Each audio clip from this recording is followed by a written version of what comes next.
ጤና ይስጥልኝ እንዴት ናችሁ? ዛሬ በአዲስ አመት ብቅ ብያለሁ። እንኳን ከዘመን ወደ ዘመን በሰላም አሸጋገራችሁ። ዛሬ ላጋራችሁ የወሰድኩት ስለ ዝንጀሮ ፈንጣጣ ወይም በ2017 ዓ.ም የዓለም የጤና ድርጅት ኤምፖክስ ብሎ ስለሰየመው በሽታ ይሆናል። ስለዚህ ምንድነው ኤምፖክስ? መተላለፊያ መንገዱ ምንድነው? መመርመሪያውስ መንገድ እንዴት ነው? ሳይን ኤንድ ሲምፕተሞች ወይም ምልክቶቹ ምንድን ናቸው? መከላከያና መቆጣጠሪያ ወይም መድኃኒት አለ ወይስ የለውም? የሚሉትን ነገሮች በአጭሩ ጠቅለል ባለ መልኩ ላጋራችሁ እወዳለሁ።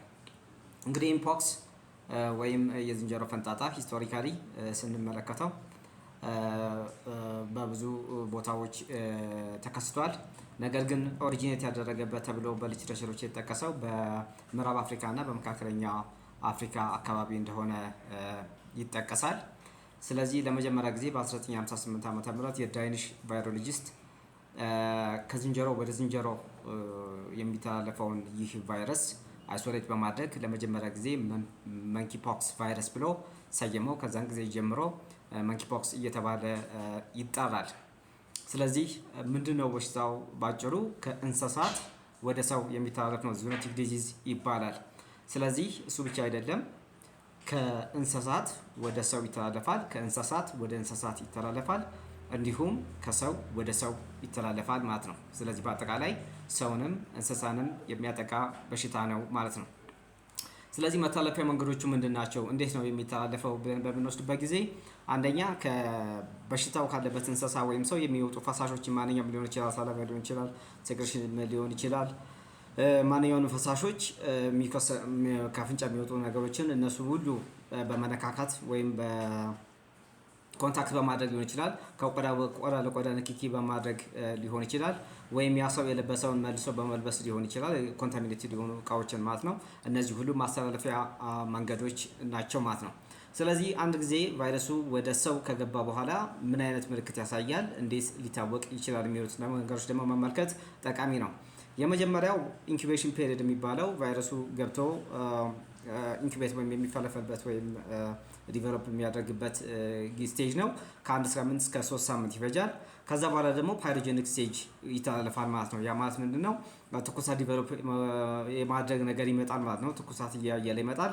ከዛ በኋላ በመጨረሻ ላይ ራሽ ስቴጅ ነው የሚኖረው። ሰውነቱ ቆዳው በጠቅላላ በራሽ የሚገርማችሁ ነገር ፒክቸሩን ካላሳያችኋለሁ በጣም የሚዘገንን በሽታ ነው። ራሽ ዲቨሎፕ ያደርጋል መላ ቆዳውን ማለት ነው። ይሄ ደግሞ ከ2 እስከ 4 ሳምንት ይፈጃል ማለት ነው። ስለዚህ በዚህ መልኩ ከእንስሳት ወደ ሰው ከሰውም ወደ ሰው ይተላለፋል ማለት ነው። ስለዚህ ይህ ከሆነ በጣም አደገኛ ከሆነ እንዴት ነው የመመርመሪያ መንገዱ? እንዴት ነው ሊታወቅ የሚችለው የሚሉት ነገሮች ደግሞ ማየት በጣም ጠቃሚ ነው። ስለዚህ ይህ ነገር አሳሳቢ ያደረገው ምንድን ነው? በጣም ሃይሊ ኳሊፋይድ የሆነ የላብ ሴታፕ ያስፈልጋል። የላብ ኢኩዊፕመንት ማሽኖች ያስፈልጋሉ። ሃይሊ ኤክስፐርቲዝ የሰው ኃይል ያስፈልጋል።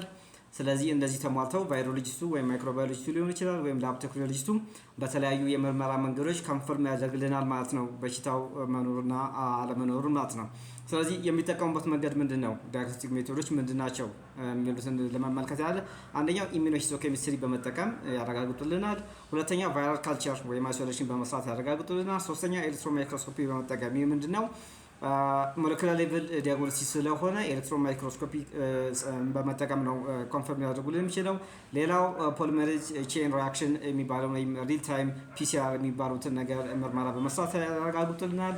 ሌላው አንታይ ኦርቶፖክስ ቫይረስ ኢሚኖግሎቢሊን ጂ ኤንድ ኢሚኖግሎቢሊን ኤምን ኮንፈርም በማድረግ ሪሰንትና ፓስት ኢንፌክሽን መኖሩን ያረጋግጡልናል። ሌላው የመጨረሻው ይህ ነገር እንግዲህ ብዙ ጊዜ ኦሪጂኔት ሲያደርግ ሩራል አካባቢ ስለሆነ ሪሞት ኤሪያዎች ላይ ስለሆነ ቴትራኮን ኦርቶፖክስ ባዮትሬት አለርትን በመመርመር ወይም ኮንፈርም በማድረግ በሽታውን ያረጋግጡልናል ማለት ነው። ስለዚህ ሳይን ኤንድ ሲምፕተምሶች ምንድን ናቸው? የሚያሳዩት ምልክቶች ምንድን ናቸው? እንደ ማንኛውም በሽታ ሼር የሚያደርጋቸው ምልክቶች አሉት፣ የሚታወቁ ምልክቶች አሉ። ከፍተኛ የሆነ የጀርባ ህመም ይኖረዋል፣ ራስ ምታት ይኖረዋል፣ ቺልስ አለ፣ ራሽ እንደነገርኳችሁ ራሽ ያደርጋል፣ ዴዥኖች አሉ ቆዳው ላይ የሚወጡ፣ ትኩሳት አለው፣ ድካም አለው፣ የጡንቻ ህመም አለው፣ እና እንደውም ዋናው ደግሞ በዋናነት ለመለየት የሚያገለግለው ከሌሎቹ ተመሳሳይ ህመሞች ጋር ሊምፍ ኖድ ስዌሊንግ ወይም እነዚህ የብሽሽት እጢዎች መነፋፋት እነዚህ አንገት ላይ ብብት ስር እንዲሁም በመገጣጠሚያ ጭን መገጣጠሚያ ላይ እንደዚህ አካባቢዎች ሊምፍ ኖድ ስዌሊንግ ይኖራል ማለት ነው። ስለዚህ እነሱ በጣም ሃልማርክ ናቸው፣ በጣም ወሳኝ ማርኮች ናቸው። ስለዚህ ፕሪቬንሽኑ ምንድን ነው ወይም መከላከያ መንገዱ ምንድን ነው? ሁለት አይነት መከላከያ መንገድ ነው ለጊዜው ያለው። እንግዲህ ኪውር ማድረግ ስላልተቻለ ሲምፕቶሞችን ሪሊቭ በማድረግ እነሱን በማከም ወይም በማስታገስ ነው እስካሁን ድረስ እየተሰራበት ያለው። ስለዚህ የመጀመሪያው ቫክሲኖችን በመጠቀም ወይም ክትባቶችን በመጠቀም ነው። እስካሁን ድረስ በዓለማችን ላይ በተለያዩ ክልሎች 3 አይነት ክትባቶች ዲቨሎፕድ ሆነዋል። የመጀመሪያው ACAM 2000 የሚለው ነው። ይህ በአሜሪካ ፍቃድ ያገኘ ነው ወይም አፕሩቭድ የሆነ ነው እና ስራ ላይ ውሏል። ሌላው ጂኖስ የሚባል ክትባት አለ። ሌላው ደግሞ LC 16 M8 የሚባል ክትባት አለ። ይህም በጃፓን አፕሩቭድ የሆነ ነው። ሌላው ደግሞ በዘረመል ምህንድስና አማካኝነት ፋብሪኬትድ የሆኑ ወይም የተሰሩ ክትባቶችን የመጠቀም አዝማሚያ አለ።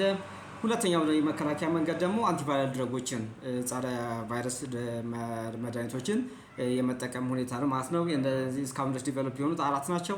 አንደኛ ቴክቨርሚንት የሚባለው ነው። ሁለተኛ ሲዶፎቪር የሚባለው ነው። ሶስተኛ ብሪንኮክሎቪር የሚባለው ነው። አራተኛ VIGIV የሚባለው አንቲቫይራል ድረግ ነው።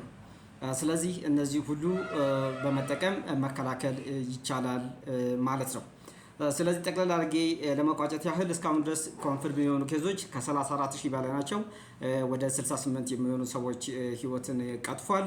ስለዚህ ዝግጅት ያስፈልጋል ማለት ነው። ኢመርጀንሲ ሪስፖንሳችንን የላብ ሴታፓችንን እንደ ሀገር ደረጃ ኮንትሮል ማድረግና አድቫንስድ ማድረግ ያስፈልገናል ማለት ነው። ሌላው እዚህ ጋር ጠቆም አድርጊያችሁ ላልፍ የምፈልገው ነገር ይህ በሽታ ከሴክሹዋል ኢንተርኮርስ ጋር የተያያዘ ነገር እንዳለ ምንጮች ወይም ጥናቶች ይጠቁማሉ። እሱም ምንድነው? አሁን ለምሳሌ ዲያግኖስቲክ ቴስት ላይ ከቆዳ ላይ የሚወሰድ ሳምፕል እና ከፊንጢጣ ላይ የሚወሰድ ሳምፕል አለ። ለምን አላችሁኝ? ህፃናት እንዳይሰሙ ግብረ ሰዶም። ስለዚህ መጽሐፍ ምን አለ? ጆሮ ያለው መስማትን ይስማ። ለሚከተሉት ተመሳሳይና ሌሎች የሕክምና መረጃዎች እንዲደርሷችሁ ፎሎ ማድረግ አትርሱ። አመሰግናለሁ።